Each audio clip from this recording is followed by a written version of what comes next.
Hi friends, very good morning to you all. എൻഷുറി സെന്ററിന്റെ പുതിയൊരു വീഡിയോയിലേക്ക് എല്ലാവർക്കും സ്വാഗതം. അപ്പോൾ നമ്മൾ കേട്ടറ്റിൻ്റെ നോട്ടിഫിക്കേഷൻ വന്നിരിക്കുന്ന സാഹചര്യമാണ്. അപ്പോൾ കേട്ടറ്റിനായിട്ട് പഠിച്ചു തുടങ്ങണം അല്ലേ? അപ്പോൾ ആർക്കൊക്കെയാണ് കേട്ടറ്റിന് അപേക്ഷിക്കാൻ സാധിക്കുക? കേട്ടറ്റ് 1 ആർക്കൊക്കെ അപേക്ഷിക്കാം? കേട്ടറ്റ് കാറ്റഗറി 2 സോഷ്യൽ സയൻസ് ആർക്കൊക്കെയാണ്? സയൻസ് ആൻഡ് മാത്സ് ആർക്കൊക്കെയാണ്? അതേപോലെ കാറ്റഗറി 3 ആർക്കൊക്കെയാണ് അപേക്ഷിക്കാൻ സാധിക്കുക? അതേപോലെ തന്നെ കേട്ടറ്റ് ഏതൊക്കെ ക്വാളിഫിക്കേഷൻ ഉള്ളവർക്കാണ് വേണ്ടാത്തത് എന്നുള്ള ഡീറ്റെയിൽഡ് ആയിട്ടുള്ളൊരു വീഡിയോ നമ്മൾ ഇതിനു മുമ്പ് ചെയ്തിട്ടുണ്ട് കേട്ടോ. അപ്പോൾ ഇനി കേട്ടറ്റ് ആപ്ലിക്കേഷൻ ചെയ്ത് കഴിഞ്ഞാൽ നമുക്ക് പഠിച്ചു തുടങ്ങണം അല്ലേ? അപ്പോൾ കേട്ടറ്റ് കാറ്റഗറി 1ൻ്റെ ഡീറ്റെയിൽഡ് ആയിട്ടുള്ള സിലബസും അതിൻ്റെ മാർക്ക് ഡിസ്ട്രിബ്യൂഷനും ആണ് നമ്മൾ ഇന്ന് ചർച്ച ചെയ്യാനായിട്ട് പോകുന്നത്. അപ്പോൾ സിലബസ് അറിഞ്ഞുകൊണ്ട് പഠിക്കുക എന്നുള്ളത് തന്നെ ആദ്യത്തെ കാര്യം വരുന്നത്. പിന്നെ എന്തൊക്കെയാണ് ഒരു കേട്ടറ്റിന് പ്രിപ്പയർ ചെയ്യുമ്പോൾ നിങ്ങൾ ശ്രദ്ധിക്കേണ്ട കാര്യങ്ങൾ എന്നുള്ളതും നമുക്ക് എന്ത് ചെയ്യാം, ഇന്നത്തെ വീഡിയോയിലൂടെ ഡിസ്കസ് ചെയ്യാം. ഇനി എങ്ങനെയാണ് കേട്ടറ്റ് അപേക്ഷ അയക്കേണ്ടത് എന്നുള്ളത് ഒരു വീഡിയോ നമ്മൾ ചെയ്തിട്ടുണ്ട്. അതിൻ്റെ ലിങ്ക് കൂടെ നമ്മൾ ഡിസ്ക്രിപ്ഷൻ ബോക്സിൽ കൊടുക്കാം. അപ്പോൾ ഇതുവരെ കേട്ടറ്റിന് അപേക്ഷിച്ചിട്ടില്ല എന്നുണ്ടെങ്കിൽ തീർച്ചയായും എത്രയും പെട്ടെന്ന് തന്നെ അപേക്ഷിക്കുക. എന്തൊക്കെ ശ്രദ്ധിക്കണം എന്നുള്ളത് ആ വീഡിയോ കണ്ട് മനസ്സിലാക്കിയതിന് ശേഷം മാത്രം അപേക്ഷിക്കാൻ തെറ്റ് വരുത്തരുത് കേട്ടോ. ഓക്കെ, അപ്പോൾ നമ്മുടെ വീഡിയോയിലോട്ട് പോവാം. ഇന്ന് ഡിസ്കസ് ചെയ്യുന്നത് എന്താണ്? കേട്ടറ്റ് കാറ്റഗറി 1ൻ്റെ സിലബസും അതിൻ്റെ മാർക്ക് ഡിസ്ട്രിബ്യൂഷനും, ഏതൊക്കെയാണ് നമ്മൾ ഫോക്കസ് ചെയ്യേണ്ട ഏരിയ, എങ്ങനെയാണ് പഠിക്കേണ്ടത്. ഓക്കെ ആണല്ലോ?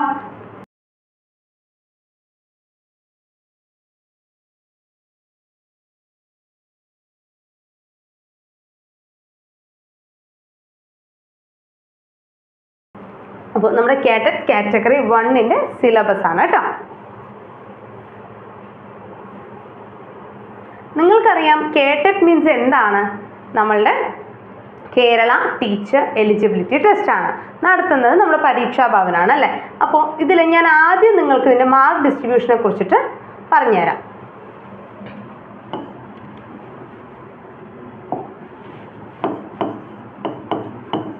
Kerala teacher eligibility test mark distribution എന്ന് പറയുമ്പോൾ നമുക്കിതിൽ കേട്ടറ്റ് 1 ആണ്. കേട്ടറ്റിൻ്റെ കാറ്റഗറി 1ൻ്റെ കാര്യമായിട്ടോ നമ്മളിപ്പോൾ ഡിസ്കസ് ചെയ്യുന്നത്. അപ്പോൾ അതിൽ ഫസ്റ്റ് നമ്മൾക്ക് വരുന്ന ഏതാണ്? സൈക്കോളജിയാണ് അല്ലേ? സൈക്കോളജിക്ക് 30 മാർക്കാണ് വരുന്നത്. കാറ്റഗറി 1ന് സൈക്കോളജിക്ക് നമുക്ക് 30 മാർക്ക് വരുന്നുണ്ട്. പിന്നെ നമ്മൾ പഠിക്കേണ്ടത് ഏതാണ്? ലാംഗ്വേജ് ആണ് അല്ലേ? അപ്പോൾ നമുക്ക് ഒന്നില്ലെങ്കിൽ മലയാളം, അതല്ലെങ്കിൽ ഇംഗ്ലീഷാണ് നമ്മൾ എന്ത് ചെയ്യുക, ഫസ്റ്റ് ലാംഗ്വേജ് ആയിട്ട് സെലക്ട് ചെയ്യുക. മലയാളമാണ് മോസ്റ്റ്ലി ചെയ്യുക. ദെൻ നമ്മൾ ചെയ്യേണ്ടത് ഏതാണ്? ഇംഗ്ലീഷാണ് അല്ലേ? പിന്നെ വരുന്ന ഏതാണ്? ഇംഗ്ലീഷാണ്. അപ്പോൾ സൈക്കോളജി, മലയാളം, ഇംഗ്ലീഷ് കാറ്റഗറി 1 ആണ് അല്ലേ? അപ്പോൾ പിന്നെ വരുന്ന ഏതാണ്? സയൻസ്, അതായത് സയൻസിൻ്റെ സെക്ഷൻ, അതായത് നമ്മുടെ എന്താണ്? EVS. അതെ. പിന്നെ വരുന്ന എന്താ? സിമ്പിൾ അരിത്തമാറ്റിക്സ് അല്ലെങ്കിൽ നമ്മുടെ മാത്സിൻ്റെ സെക്ഷൻ അല്ലേ? സിമ്പിൾ അരിത്തമാറ്റിക് എന്നാണ് പറയാം. ഇപ്പോൾ നമുക്ക് ചുരുക്കിയിട്ട് എന്ത് ചെയ്യാം? മാത്സിന് എഴുതാം.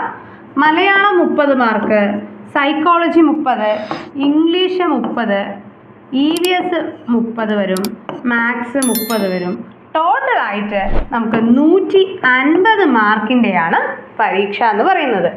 ഓക്കെ, ഈ 150 മാർക്കിൻ്റെ എക്സാമിൽ നിങ്ങൾ OBC ആണെങ്കിൽ അവിടെ 82 മാർക്ക് സ്കോർ ചെയ്താൽ മതി. നിങ്ങൾ ജനറൽ കാറ്റഗറിയിലുള്ള ഒരാളാണെങ്കിൽ നിങ്ങൾക്കവിടെ 90 മാർക്ക് സ്കോർ ചെയ്താൽ മതി. അപ്പോൾ ഈ ഒരു മാർക്ക് ഡിസ്ട്രിബ്യൂഷൻ മനസ്സിലാക്കിക്കൊണ്ട് പഠിച്ചാൽ തീർച്ചയായും നമുക്ക് പെട്ടെന്ന് സ്കോർ ചെയ്യാൻ അല്ലെങ്കിൽ പെട്ടെന്ന് ക്വാളിഫൈ ചെയ്യാൻ പറ്റുന്ന ഒരു എക്സാമാണ് എന്തെന്ന് പറയുന്നത്, ഈ കേട്ടറ്റ് എന്ന് പറയുന്നത്. കേട്ടറ്റ് കാറ്റഗറി 2നെ കുറിച്ചിട്ട് നമുക്ക് മറ്റൊരു വീഡിയോയിൽ ചർച്ച ചെയ്യാം. ഇപ്പോൾ നമ്മൾ കേട്ടറ്റ് 1 ആണ് പറഞ്ഞു തരുന്നത് കേട്ടോ. അപ്പോൾ ഈ ഒരു മാർക്ക് ഡിസ്ട്രിബ്യൂഷൻ ആദ്യം മനസ്സിലാക്കി വെക്കുക. എന്നിട്ട് നമുക്ക് എന്ത് ചെയ്യാം, ഫോക്കസ് ചെയ്യേണ്ട ഏരിയ എങ്ങനെയൊക്കെയാണ് എന്നുള്ളതിനെ കുറിച്ചിട്ട് മനസ്സിലാക്കാം. ഓക്കെ, അപ്പോൾ ഇത് മനസ്സിലായെന്ന് വിചാരിക്കുന്നു. ഇനി എന്ത് ചെയ്യാം, നമുക്ക് സിലബസ് ഒന്ന് പരിചയപ്പെടാം. സിലബസ് എന്ന് പറഞ്ഞപ്പോൾ ഞാൻ പറഞ്ഞു സൈക്കോളജി ആൻഡ് പെഡഗോജി എന്ന മേഖലയിൽ നിന്നും നമ്മൾക്ക് വരുന്നത് 30 മാർക്കിൻ്റെ ചോദ്യങ്ങളാണ്. അപ്പോൾ ഈ 30 മാർക്കിൽ ആദ്യത്തെ 15 മാർക്ക് ഏതിനാണ്? സൈക്കോളജിക്കാണ്. സൈക്കോളജി നമ്മൾ പഠിക്കുമ്പോൾ നമ്മൾ ആസ് എ ടീച്ചർ അല്ലേ, നമ്മളെല്ലാവരും അധ്യാപകരാണ്. അധ്യാപകരായതുകൊണ്ട് തന്നെ നമ്മൾ ഡീൽ ചെയ്യുന്നത് എഡ്യൂക്കേഷണൽ സൈക്കോളജി, അതേപോലെ തന്നെ ചൈൽഡ് സൈക്കോളജിയും ആയിട്ടാണ് അല്ലേ? ചൈൽഡ് സൈക്കോളജി, അതായത് നമ്മുടെ എഡ്യൂക്കേഷണൽ സൈക്കോളജിയുടെ ഇംപ്ലിക്കേഷൻസ് എന്തൊക്കെയാണ് എന്നുള്ളതാണ് നമ്മൾ എന്ത് ചെയ്യുന്നത്, ഡീൽ ചെയ്യുന്നത്. So methods of studying the child behaviour, അതിൻ്റെ അതേപോലെ തന്നെ കേസ് സ്റ്റഡി, ഇൻ്റർവ്യൂ, സൈക്കോളജിക്കൽ ടെസ്റ്റുകൾ അല്ലേ? നമ്മളിപ്പോൾ ഇൻ്റർവ്യൂ ഉണ്ട്, നമ്മളുടെ ചെക്ക് ലിസ്റ്റുകൾ പറയും, കേസ് സ്റ്റഡി എന്ന് പറയും, സർവേ മെത്തേഡ് പറയും, ഇൻവെൻറ്ററീസ് ഉണ്ട് അല്ലേ? അതായത് നമ്മളുടെ ചൈൽഡ് ബിഹേവിയറെ കുറിച്ചിട്ട് മനസ്സിലാക്കാനായിട്ടുള്ള നമ്മുടെ മനഃശാസ്ത്ര ഉപാധികളൊക്കെയാണ് ആദ്യം പറയുന്നത്. ദെൻ കൺസെപ്റ്റ് ഓഫ് ഡെവലപ്മെൻറ്റ്, ഗ്രോത്തും കൺസെപ്റ്റും, ഗ്രോത്തും ഡെവലപ്മെൻറ്റും, അതായത് വളർച്ചയും വികാസവും തമ്മിലുള്ള വ്യത്യാസം, അതാണ് ഉദ്ദേശിക്കുന്നത്. നമ്മൾ മലയാളത്തിലാണ് കേട്ടോ ക്വസ്റ്റ്യൻ പേപ്പർ വരിക. വളർച്ചയും വികാസവും തമ്മിലുള്ള ഡിഫറൻസ് ആണ് വരുന്നത്. Principles of growth and development, principles of എന്താണ്, ഇതെന്താ പറയുക, നമ്മൾ വികാസ തത്വങ്ങൾ. ഓക്കെ, വികാസ തത്വങ്ങൾ. അപ്പോൾ ഈ പറയുന്ന, നമ്മളിപ്പോൾ ഇംഗ്ലീഷിലാണ് ഇതിൽ തരുന്നത്, അപ്പോൾ നമ്മൾക്ക് ചിലപ്പോൾ ഡൗട്ട് ഉണ്ടാവും, ഈ കഥയൊക്കെ നമ്മുടെ ക്ലാസ്സിലുണ്ടോ, നമ്മൾ പഠിക്കുന്ന കൺസെപ്റ്റ് തന്നെയാണോ എന്നുള്ളത്. അപ്പോൾ ഈ വളർച്ച, വികാസം എന്നൊക്കെയാണ് നമ്മുടെ ടെക്സ്റ്റിൽ ഉണ്ടാവുക, കാരണം എന്താ, മലയാളത്തിലാണ് വരുന്നത് അല്ലേ? അപ്പോൾ principles of growth and development എന്ന് പറയുമ്പോൾ വികാസ തത്വങ്ങളെയാണ്. Influence of heredity and environment on human development, എന്താണ്, പരിസ്ഥിതിയുടെയും അതേപോലെ തന്നെ പാരമ്പര്യത്തിൻ്റെയും സ്വാധീനം. ഒരാളുടെ വികാസത്തിൽ പരിസ്ഥിതിയും പാരമ്പര്യവും എങ്ങനെ സ്വാധീനം ചെലുത്തുന്നു എന്നുള്ളതും നമ്മൾക്ക് പഠിക്കാനുള്ളൊരു ടോപ്പിക്കാണ്. കൺസെപ്റ്റ് ഓഫ് ലേണിംഗ് അല്ലേ? പഠന തന്ത്രങ്ങൾ, പഠന രീതികളൊക്കെ നമുക്ക് പഠിക്കാനുണ്ട്. Basic theories of learning, Pavlov, സ്കിന്നറിൻ്റെ ജസ്റ്റാൾട്ട്, അങ്ങനെ ഒരുപാട് പഠന സിദ്ധാന്തങ്ങളുണ്ട്. പഠനത്തെക്കുറിച്ചുള്ള വിവിധ സിദ്ധാന്തങ്ങൾ, നിയമങ്ങൾ എന്ന് പറഞ്ഞിട്ട് നമുക്കൊരു കൺസെപ്റ്റ് വരുന്നുണ്ട്. അതാണ് എന്തെന്ന് പറയുന്നത്, ബേസിക് തിയറീസ് ഓഫ് ലേണിംഗ് എന്ന് പറയുന്നത്. നമ്മളൊരു ഫോൾഡറായിട്ട് തന്നെ നമ്മുടെ എയിംസിൻ്റെ ശ്രീ ലേണിംഗ് ആപ്പിൽ നിങ്ങൾ കണ്ടിട്ടുണ്ടാവും. ഒരു 20ഓളം ക്ലാസ്സുകൾ എന്താണ് ഈ ഒരു കൺസെപ്റ്റിനെ ബേസ് ചെയ്തുകൊണ്ട് തന്നെ നമുക്കുണ്ട്. നമ്മുടെ സൈക്കോളജിയിൽ ഇപ്പം തന്നെ ഒരു 180-ൽ കൂടുതൽ ക്ലാസ്സുകൾ, 200ഓളം ക്ലാസ്സുകൾ ഇപ്പോഴും തന്നെ ഇതിനുമായി ബന്ധപ്പെട്ടിട്ട് കംപ്ലീറ്റ് സിലബസ് ഓറിയൻറ്റഡ് ആയിട്ടുള്ള ക്ലാസ്സുകൾ നിങ്ങൾക്ക് അവൈലബിൾ ആണ്. അത്രയും ഡീറ്റെയിൽഡ് ആയിട്ട് തന്നെ എക്സാം ഓറിയൻറ്റഡ് ആയിട്ട് ഏത് ലെവലിൽ ചോദ്യം ചോദിച്ചാൽ നിങ്ങൾക്ക് എഴുതാൻ കഴിയുന്ന രീതിയിൽ തന്നെയാണ് അതിൽ ഒബ്ജക്റ്റീവ് ടൈപ്പ് നമ്മൾ ഡിസ്കസ് ചെയ്തിരിക്കുന്നതും എല്ലാം അല്ലേ? അപ്പോൾ അതേപോലെ തന്നെ പഠനത്തെക്കുറിച്ചുള്ള വിവിധ സമീപനങ്ങൾ, നിയമങ്ങൾ, സിദ്ധാന്തങ്ങൾ എന്നുള്ള ആ ഒരു ഫോൾഡർ വരുന്നത് എന്താണ്, ഈ ബേസിക്സ് തിയറീസ് ഓഫ് ലേണിംഗ് എന്നുള്ളതാണ്. Relation between development and learning, learning readiness of maturation, പഠന സന്നദ്ധതയും അതേപോലെ തന്നെ മെച്ചുറേഷനും എന്താണ്, ആ ഒരാൾ അത് എപ്പോഴാണ് പഠിക്കാൻ തയ്യാറാവുക. ഗ്രോത്തിൻ്റെ പ്രിൻസിപ്പിൾസ് പഠിക്കുമ്പോൾ ഒരു കുട്ടിയുടെ വികാസ ഘട്ടങ്ങളെക്കുറിച്ച് പഠിക്കൂ അല്ലേ? അപ്പോൾ അതേ തന്നെയാണ് എന്തെന്ന് പറയുന്നത്, ഈ മെച്ചുറേഷനും ലേണിംഗ് റെഡിനെസ് എന്ന് പറയുന്നതും. ദെൻ കൺസ്ട്രക്റ്റിവിസവും അതേപോലെ തന്നെ ക്രിട്ടിക്കൽ പേഴ്സ്പെക്റ്റീവ്സ് ഓഫ് കൺസ്ട്രക്റ്റിവിസം, പിയാഷെ, കോൾബർഗ്, വൈഗോട്സ്കി, ബ്രൂണർ പോലെയുള്ള ആളുകളുടെ സൈദ്ധാന്തികരുടെ സിദ്ധാന്തങ്ങളെക്കുറിച്ചും അവരുടെ തിയറികളെക്കുറിച്ചും നമുക്ക് പഠിക്കാനുണ്ട്. പിന്നെ വരുന്നത് എന്താണ്, ലാംഗ്വേജ് ആൻഡ് ടോക്ക് അല്ലേ? ലാംഗ്വേജും തോട്ടും, നോം ചോസ്കിയുടെ ആണെങ്കിലും വൈഗോട്സ്കിയുടെ ആണെങ്കിലും ലാംഗ്വേജ് ഡെവലപ്മെൻറ്റൽ തിയറീസ് ആണ് പറയുന്നത്. അതേപോലെ തന്നെ ബുദ്ധി സിദ്ധാന്തങ്ങൾ എന്ന് പറഞ്ഞിട്ട് നമ്മൾ പഠിക്കുന്നുണ്ട് അല്ലേ? ഇപ്പോൾ അതായത് ബുദ്ധി എന്നുള്ള ടോപ്പിക്കാണ് ഈ perspectives of construction of intelligence എന്ന് പറയുന്നത്. ബുദ്ധിയും ബുദ്ധി സിദ്ധാന്തങ്ങളും, ബുദ്ധി സിദ്ധാന്തങ്ങൾ, ഇപ്പോൾ ട്രയാർക്കിക് തിയറി വരും, മൊണാർക്കിക് തിയറി വരും, ട്രയാർക്കിക് തിയറി വരും, ദ്വിഘടക സിദ്ധാന്തം എന്ന് വരും അല്ലേ? അപ്പോൾ ഈ പറയുന്ന ബഹുമുഖ ബുദ്ധി സിദ്ധാന്തങ്ങൾ വരും. അപ്പോൾ ഈ പറയുന്ന തിയറികൾ എല്ലാം തന്നെ ഏത് വരുന്നത്, കൺസ്ട്രക്റ്റ് ഓഫ് ഇൻ്റലിജൻസ് എന്നുള്ളതിൽ.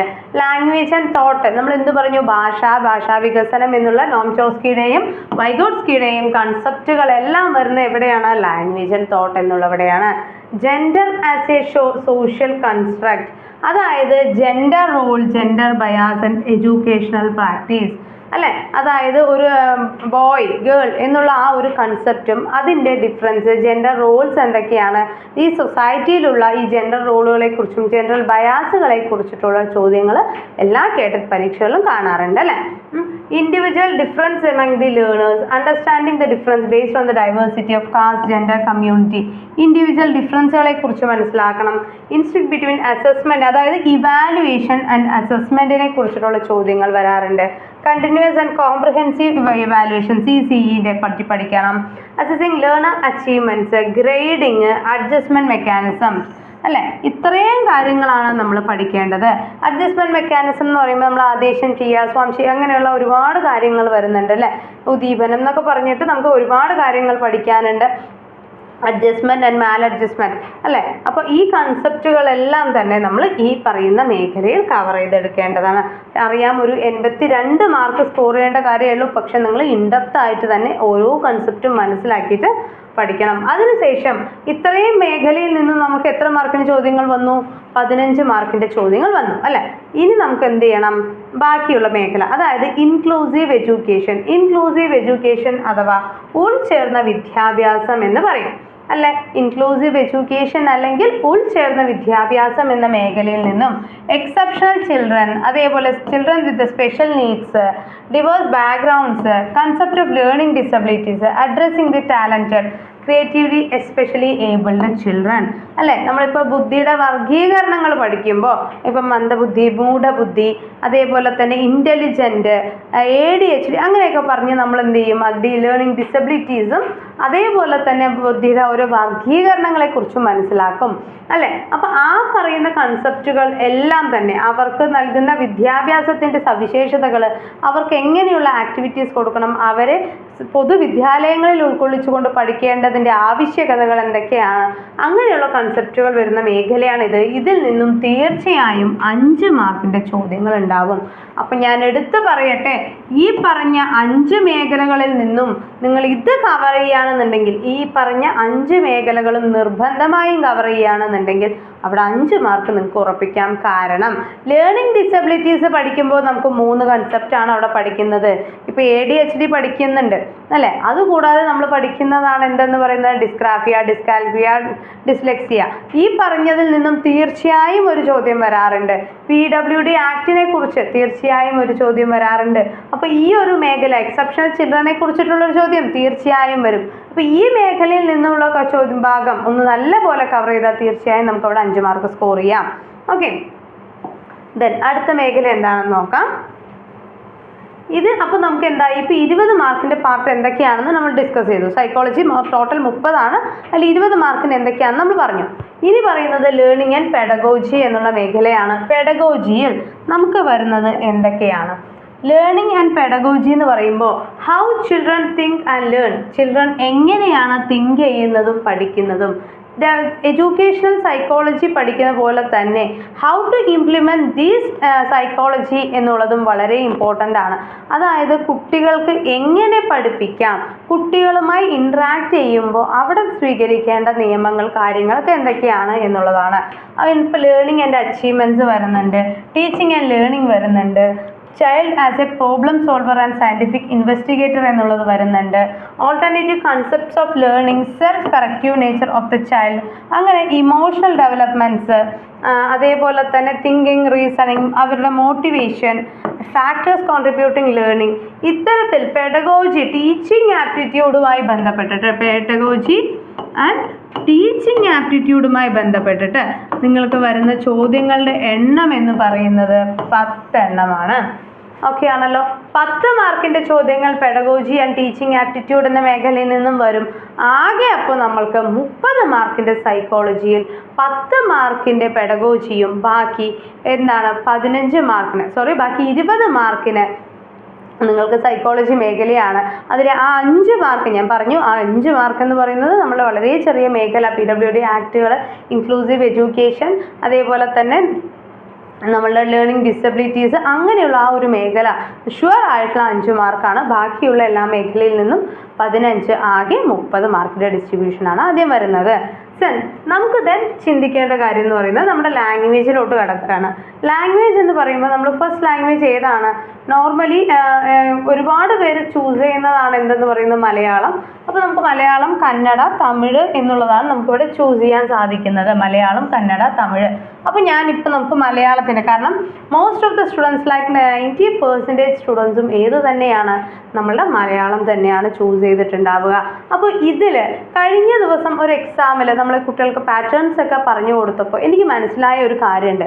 അതായത് 1-2 പേര് എന്നെ വിളിച്ച് സംസാരിച്ച സമയത്ത്, കഴിഞ്ഞ ദിവസം നടത്തിയ ഒരു എക്സാമിൻ്റെ ഭാഗമായിട്ട് 1-2 കുട്ടികളെ വിളിച്ചപ്പോൾ എനിക്ക് തോന്നിയ ഒരു കാര്യമുണ്ട്. അവർക്ക് ഈ ഒരു പാറ്റേൺ അറിയാമെങ്കിലും കോംപ്രിഹെൻഷൻ എന്നുള്ളത് എന്താണ് എന്നുള്ളത് ആദ്യമായി എക്സാം എഴുതുന്നവരുടെ കാര്യം കേട്ടോ പറയുന്നത്. ആദ്യമായി എഴുതുന്ന കുട്ടികൾക്ക് സിലബസിനെ കുറിച്ചൊരു ധാരണ വളരെ കുറവാണ് എന്നുള്ളത്. കാരണം കോംപ്രിഹെൻഷനിൽ നിന്നുള്ള 5 മാർക്കിൻ്റെ ചോദ്യങ്ങൾ ഇടുമ്പോൾ അവർ ചോദിക്കുന്നത് ഇത് ഞങ്ങൾ പഠിച്ച മേഖലയല്ലാലോ. അപ്പോൾ ഏത് മേഖലയെ അടിസ്ഥാനപ്പെടുത്തിക്കൊണ്ടാണ് ഈ രീതിയിലുള്ള ചോദ്യങ്ങൾ വരുന്നത്? അങ്ങനെ 1-2 കുട്ടികളുടെ ഭാഗത്ത് നിന്ന് ചോദ്യം ഉണ്ടായിരുന്നു. അതുകൊണ്ട് ഞാൻ പറയുന്നത് നമുക്ക് ഈ ഒരു കോംപ്രിഹെൻഷൻ അല്ലെങ്കിൽ ഒരു പാസേജ് തന്നിട്ട് അതിൽ നിന്നുള്ള ചോദ്യങ്ങൾ കേട്ടറ്റ് പരീക്ഷയിൽ നിർബന്ധമായും ചോദിക്കുന്ന ഒന്നാണ്. അതിന് 5 മാർക്ക് ഉണ്ട് എന്നുള്ളത് ഓർക്കുക. സോ കോംപ്രിഹെൻഷൻ വർക്കൗട്ട് ചെയ്യാനായിട്ട് ഇംഗ്ലീഷിലും മലയാളത്തിലും ഒരു പാസേജ് റീഡ് ചെയ്തിട്ട് അതിൽ നിന്നുള്ള ചോദ്യങ്ങൾ തീർച്ചയായും പ്രതീക്ഷിക്കേണ്ടതാണ്. അതിൻ്റെ കേന്ദ്രാശയം കണ്ടെത്തണം, നിഗമന രൂപീകരണം, വിശകലനം എന്നുള്ളതാണ് വരുന്നത്. അടുത്ത മലയാളത്തിൽ വരുന്നത് പദ്യത്തിൻ്റെ അവതരണമാണ്. പദ്യാവതരണത്തിലും അതുതന്നെയാണ് കേന്ദ്രാശയം കണ്ടെത്തൽ, കാവ്യബിംബങ്ങൾ, വ്യാഖ്യാനം അല്ലേ. ദെൻ അതിനുശേഷം നമുക്ക് വരുന്നത് മാതൃഭാഷാ ബോധനം. അതായത് സിമ്പിളായിട്ട് നമുക്ക് പറഞ്ഞു കഴിഞ്ഞാൽ എന്താണ്? മലയാളം പെഡഗോജി അല്ലേ. മലയാളം പെഡഗോജിയാണ് വരുന്നത്. മലയാളം പെഡഗോജി എന്ന് പറയുമ്പോൾ ഭാഷാ പഠന സിദ്ധാന്തങ്ങൾ, വ്യത്യസ്ത കഴിവുകളുടെ കുട്ടികളുടെ പ്രത്യേക പരിഗണന നൽകുന്ന ഭാഷാ പഠനം, പാഠ്യപദ്ധതി വിനിമയത്തിൻ്റെ രീതിശാസ്ത്രം. പാഠ്യപദ്ധതി വിനിമയത്തിൻ്റെ രീതിശാസ്ത്രം അതാണ് നമുക്ക് വരുന്നത്. ഭാഷാ സാഹിത്യം സംസ്കാരം എന്ന മേഖലയിൽ നിന്നും ശൈലികളും പ്രയോഗങ്ങളും, പ്രായോഗിക വ്യാകരണം, പഴഞ്ചൊല്ലുകൾ, സാഹിത്യ രൂപങ്ങൾ, താളബോധം. ഇതിലെ ശൈലികളും പ്രയോഗങ്ങളും എന്ന് പറയുമ്പോൾ പരിഭാഷ വരും, അതിനകത്ത് ഒറ്റപ്പദങ്ങൾ വരും. ഓക്കെ, പരിഭാഷ, ഒറ്റപ്പദങ്ങൾ, അതേപോലെ തന്നെ നമുക്ക് വരുന്നതാണ് പഴഞ്ചൊല്ലുകളൊക്കെ. ഏതിൽ വരും? ഈ ശൈലികളും പ്രയോഗങ്ങളും എന്നുള്ള മേഖലയിൽ വരും. കാണുമ്പോൾ ചെറിയ കൺസെപ്റ്റ് ആണെങ്കിലും ഒരുപാട് പഠിക്കാനുള്ള ഒരു മേഖലയാണ്. പ്രായോഗിക വ്യാകരണം. പ്രായോഗിക വ്യാകരണം എന്ന് പറയുമ്പോൾ നമുക്ക് സന്ധി, പ്രകാരം, ഇതെല്ലാം വരുന്നത് ഏതിലാണ്? ഈ പറയുന്ന പ്രായോഗിക വ്യാകരണത്തിലാണ്. പദശുദ്ധികൾ വരും. പദശുദ്ധി വരുന്നതും ഏതിൽ തന്നെയാണ്? നമുക്ക് ഈ വ്യാകരണത്തിൽ പറയാം. അതായത് ഒരു സെൻറ്റൻസ് തരുമ്പോൾ അതിൻ്റെ വാക്യശുദ്ധി, പദശുദ്ധി വരുന്നതും ചേർത്തെഴുത്ത്, പിരിച്ചെഴുത്ത് വരുന്നതൊക്കെ ഏതിലാണ്? പ്രായോഗിക വ്യാകരണത്തിനകത്താണ്. പഴഞ്ചൊല്ലുകൾ വരുന്നുണ്ട്. സാഹിത്യ രൂപങ്ങൾ വരുന്നുണ്ട്. താളബോധം വരുന്നുണ്ട്. താളബോധം അതിൽ ഏത് വർണ്ണത്തിൽ പെടുന്നു എന്നുള്ളതൊക്കെ പഠിക്കേണ്ടതുണ്ട്. ഒക്കെയാണല്ലോ. അലങ്കാരത്തെക്കുറിച്ചിട്ടും ഒക്കെ പഠിക്കേണ്ടത് വളരെ അത്യാവശ്യമാണ്. അതേപോലെ തന്നെ തമിഴിൻ്റെയും വരുന്നുണ്ട്, നമുക്ക് കന്നഡയുടെയും വരുന്നുണ്ട്. ഇത്രയുമാണ് നമുക്ക് ലാംഗ്വേജ് 1 എന്ന് പറഞ്ഞിട്ടുള്ളത്. ഇനി നമുക്ക് എന്ത് ചെയ്യാം? ലാംഗ്വേജ് 2 ആണ് നോക്കുന്നത്. ലാംഗ്വേജ് 2 ഏതാണ് സെലക്ട് ചെയ്യുക? ഒന്നില്ലെങ്കിൽ അറബിക് ആയിരിക്കും, അല്ലെങ്കിൽ ഇംഗ്ലീഷ് ആയിരിക്കും. മോസ്റ്റ് ഓഫ് ദ സ്റ്റുഡൻസ് ഏത് തന്നെയാണ്? ഇംഗ്ലീഷ് തന്നെയാണ്. സോ എ എന്ന് പറഞ്ഞ് നമ്മൾ പാർട്ട് എന്ന് പറയും. ഞാൻ പറഞ്ഞു ഒരു ലാംഗ്വേജ് കോംപ്രിഹെൻഷൻ, നമുക്ക് ലാംഗ്വേജ് കോംപ്രിഹെൻഷൻ വരുന്നുണ്ട് അല്ലേ. ലാംഗ്വേജിൻ്റെ കോംപ്രിഹെൻഷൻ വരുന്നുണ്ട്. അതായത് ഒരു പാസേജ്, അതിൽ നിന്നുള്ള ചോദ്യങ്ങൾ എന്ന രീതിയിൽ വരുന്നുണ്ട് ലാംഗ്വേജ് കോംപ്രിഹെൻഷൻ. നോക്കൂ, ലാംഗ്വേജ് കോംപ്രിഹെൻഷൻ മാർക്ക് എത്രയാണ് എന്നുള്ളതൊന്ന് ശ്രദ്ധിക്കുക. Language will have a question for 30 marks. 30 മാർക്കിലെ ചോദ്യങ്ങൾ. അതിൽ 15 മാർക്ക് ലാംഗ്വേജ് കോംപ്രിഹെൻഷനും 15 മാർക്ക് പെഡഗോജിയുമാണ്. Okay, then the language comprehension part questions will be from unfamiliar passage or poem to reduce comprehension, grammar and verbal ability. Okay ആണല്ലോ. Reading ability, reading comprehension എന്നുള്ളതിൻ്റെ കഴിവ് മനസ്സിലാക്കുന്നതിന് വേണ്ടിയിട്ടാണ് ഇത് തരുന്നത്. ഓക്കെയാണ്. 15 മാർക്കിൻ്റെ കോംപ്രിഹെൻഷൻ പാസേജ് എന്ന് പറയുമ്പോൾ നിങ്ങൾക്ക് വരുന്നത് എന്തൊക്കെയാണ്? നമ്മുടെ പാസേജ് വന്നു, ദെൻ നമ്മുടെ ഗ്രാമർ വരുന്നുണ്ട്. ഗ്രാമർ പാർട്ടിൽ കോംപ്രിഹെൻഷനിൽ നിന്നുള്ള ചോദ്യങ്ങൾ ഉണ്ടാവുമെന്ന് ഞാൻ പറഞ്ഞു അല്ലേ. ഇനി ഗ്രാമർ പാർട്ടിൽ ആർട്ടിക്കിൾക്ക്, കോൺകോഡ്, ഇൻട്രോഗേറ്റീവ്. അത് ഇൻട്രോഗേറ്റീവ് ക്വസ്റ്റ്യൻസ് എന്ന് പറയുമ്പോൾ WH ക്വസ്റ്റ്യൻസ് ആണ്. അതേപോലെ തന്നെ അതിൻ്റെ question tags, tense and time. Tense and time എന്ന് പറയുമ്പോൾ നിങ്ങൾ ടെൻസിനെ കുറിച്ച് പഠിക്കണം. അതുകൂടാതെ ഇതിൻ്റെയൊക്കെ നിങ്ങൾ പഠിക്കേണ്ട കാര്യമുണ്ട്. ടെൻസ് ആൻഡ് ടൈം കാണുമ്പോൾ നിങ്ങൾ അവിടെ എന്താലോചിക്കില്ല? ഡയറക്റ്റ് ആൻഡ് ഇൻഡയറക്റ്റ് സ്പീച്ച് അല്ലേ. Direct and indirect speech, passive and active learning, passive and active learning, reported speech, ഇതൊന്നും നിങ്ങൾ അവിടെ ആലോചിക്കാത്ത ഭാഗങ്ങളാണ്. ഇതുകൂടെ വരുന്നതാണ് ടെൻസ് ആൻഡ് ടൈം എന്ന് പറയുന്നത്. ഫ്രേസൽ വേർബ്സ് ആൻഡ് ഇഡിയംസ് പഠിക്കണം, റിഫ്ലക്റ്റീവ് പ്രൊനൗൺസ് പഠിക്കണം, ഓക്സിലറീസ് പഠിക്കണം. ഓക്സിലറീസ് പഠിക്കണം, പ്രപ്പോസിഷൻ, ഡിറ്റർമിനർ, ജെറൻസ്, ലിങ്കേഴ്സ്. ഇത്രയും ടോപ്പിക്സ് നമ്മൾ കവർ ചെയ്യുമ്പോഴാണ് ഇംഗ്ലീഷ് ഗ്രാമർ പാർട്ട് നമുക്ക് കവർ ആകുന്നത്. ഓക്കെ, ദെൻ വെർബൽ എബിലിറ്റിയിൽ നമ്മൾ പഠിക്കേണ്ടത് വൊക്കാബുലറി, ഇൻഫ്ലെക്ഷൻസ്. വൊക്കാബുലറി മീൻസ് എന്തൊക്കെയാണ്? Antonyms, synonyms. Okay, antonyms, synonyms ഒക്കെ വരുന്നതാണ് vocabulary. Inflections, affix, prefix and suffix നിർബന്ധമായും പഠിച്ചിരിക്കേണ്ട ഒന്നാണ്. കാരണം ചോദിക്കാറുണ്ട് അല്ലെ, പ്രിഫിക്സ് ആയിട്ട് ഉപയോഗിക്കുന്ന ഏതൊക്കെയാണ്, കോമ്പൗണ്ട് വേർഡ്സ് ഏതൊക്കെയാണെന്ന് പഠിക്കാറുണ്ട്. ആന്റോണിംസ്, ഇഡിയംസ് ആൻഡ് ഫ്രേസസ് പഠിക്കാനുണ്ട്. ഭാവിയിൽ സർക്കാർ സ്കൂളുകളിൽ അധ്യാപകരാകാൻ തയ്യാറെടുക്കുന്നവരാണോ നിങ്ങൾ? കഴിഞ്ഞ LP-UP എക്സാമിൽ 250-ൽ പരം കുട്ടികളെ വിജയിപ്പിച്ച് കേരളത്തിൽ തന്നെ ചരിത്ര വിജയം സൃഷ്ടിച്ച എയിം സ്റ്റഡി സെന്റർ വരാനിരിക്കുന്ന LP-UP എക്സാമുകൾക്കായി ഇതാ പുതിയ ലോങ് ബാച്ചുകൾ ആരംഭിക്കുന്നു. ഈ കോഴ്സിന്റെ ഭാഗമായി നിങ്ങൾക്ക് ലഭിക്കുന്നത് നിങ്ങളുടെ സമയത്തിനനുസരിച്ച് കാണാൻ സാധിക്കുന്ന റെക്കോർഡഡ് വീഡിയോ ക്ലാസുകൾ, PDF മെറ്റീരിയൽസ്, നിരവധി മോക്ക് ടെസ്റ്റുകൾ, മോഡൽ എക്സാമുകൾ, OMR എക്സാമുകൾ, നിങ്ങളുടെ സംശയ സാധൂകരണത്തിനായുള്ള ഒരു പ്രത്യേക പ്ലാറ്റ്ഫോം, ഒരു മെന്ററിന്റെ സഹായം കൂടെ ഈ ഒരു കോഴ്സിന്റെ ഭാഗമായി നിങ്ങൾക്ക് ലഭിക്കുന്നതാണ്. കോഴ്സിനെ കുറിച്ച് കൂടുതൽ അറിയാൻ കോൺടാക്ട് ചെയ്യേണ്ട നമ്പർ 9446537080. അതിനുശേഷം നമുക്ക് പഠിക്കേണ്ടത് പെഡഗോജി സെക്ഷൻ ആണ്, ലാംഗ്വേജ് പെഡഗോജി. മലയാളം പറഞ്ഞ പോലെ തന്നെ ലാംഗ്വേജ് പെഡഗോജി നമുക്കവിടെ പഠിക്കാനുണ്ട്. ഇതിൽ വരുന്നത് acquisition, language acquisition, learning versus acquisition, principles of language learning, constructivism, critical pedagogy ഒക്കെ ആണല്ലോ. ഇത്രയും മേഖലകളാണ് ഇംഗ്ലീഷിൻ്റെ സെക്ഷനിൽ നിന്നും നമുക്ക് മനസ്സിലാക്കാനായിട്ടുള്ളത്. ഇനി നമ്മൾ ഏതിലോട്ട് കിടക്കുന്നു? ഇതേപോലെ തന്നെ ചൈൽഡ് ഡെവലപ്മെൻറ്റ് പെഡഗോജി വരുന്നുണ്ട്, അറബിക്കിൻ്റെയും ഇത്രയും കാര്യങ്ങളാണ് വരുന്നത്. ഇനിയാണ് നമ്മൾ സബ്ജക്റ്റിലോട്ട് കിടക്കുന്നത്. സബ്ജക്റ്റ് എന്ന് പറയുമ്പോൾ എൻവിയോൺമെൻറ്റൽ സയൻസ് അല്ലേ, കാറ്റഗറി 1 ആണ്. സോ EVSനാണ് ഏറ്റവും കൂടുതൽ നമ്മൾ EVSും മാത്സും ആണ് ഏതെന്ന് പറയുന്നത്. നമ്മളുടെ സബ്ജക്റ്റ് വരുന്നത് സൈക്കോളജിക്കും എല്ലാത്തിനും തുല്യ മാർക്ക് ഡിസ്ട്രിബ്യൂഷൻ തന്നെയാണ്. സോ EVS എന്ന് പറയുമ്പോൾ 30 മാർക്കിൻ്റെ ചോദ്യങ്ങൾ ഉണ്ടാവും. എത്ര മാർക്കിനാണ്?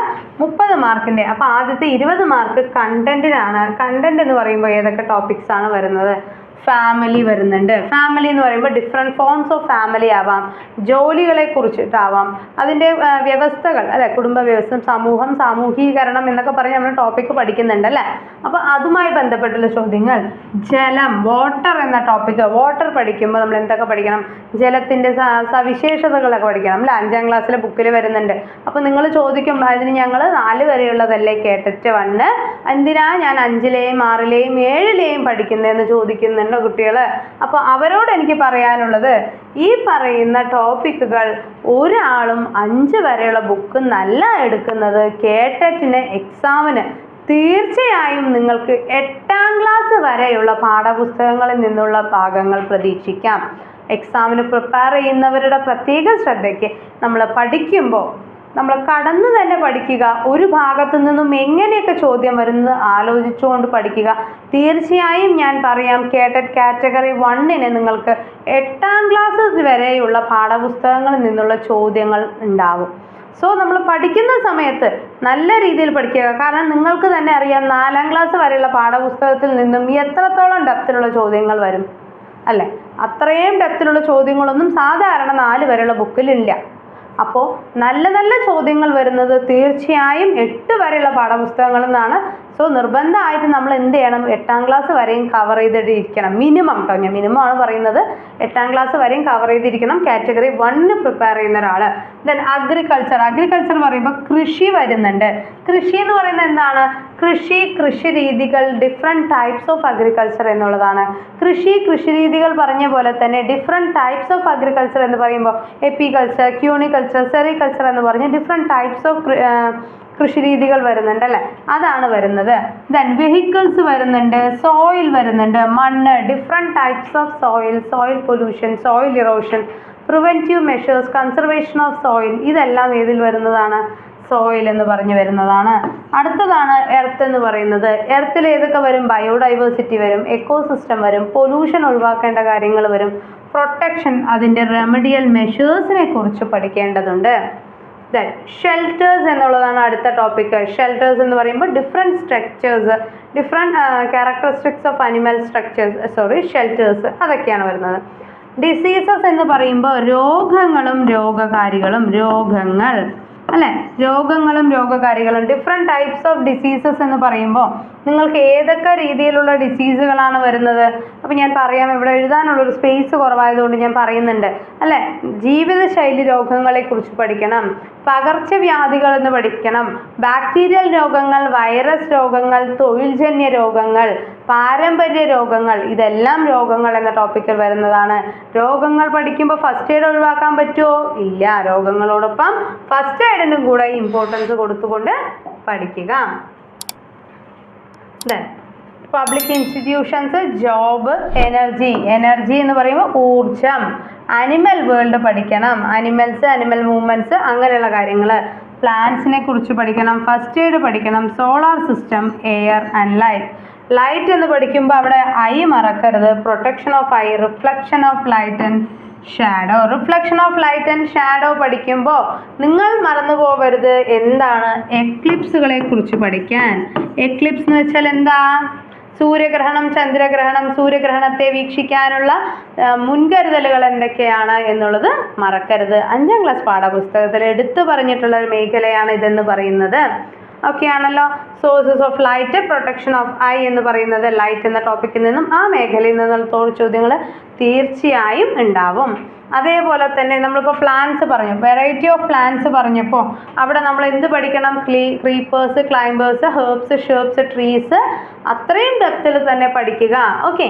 അതേപോലെ തന്നെ ഇതിൻ്റെ ടെൻഡ്രിൽസിൻ്റെ കാര്യങ്ങളാണെങ്കിലും താങ്ങ് വേരുകളാണെങ്കിലും പൊയ്ക്കാൽ വേരുകളാണെങ്കിലും അങ്ങനെ ഒരുപാട് കൺസെപ്റ്റുകൾ വരുന്നുണ്ട്. 5ാം ക്ലാസ്സിൽ എല്ലാം ഉണ്ടല്ലോ.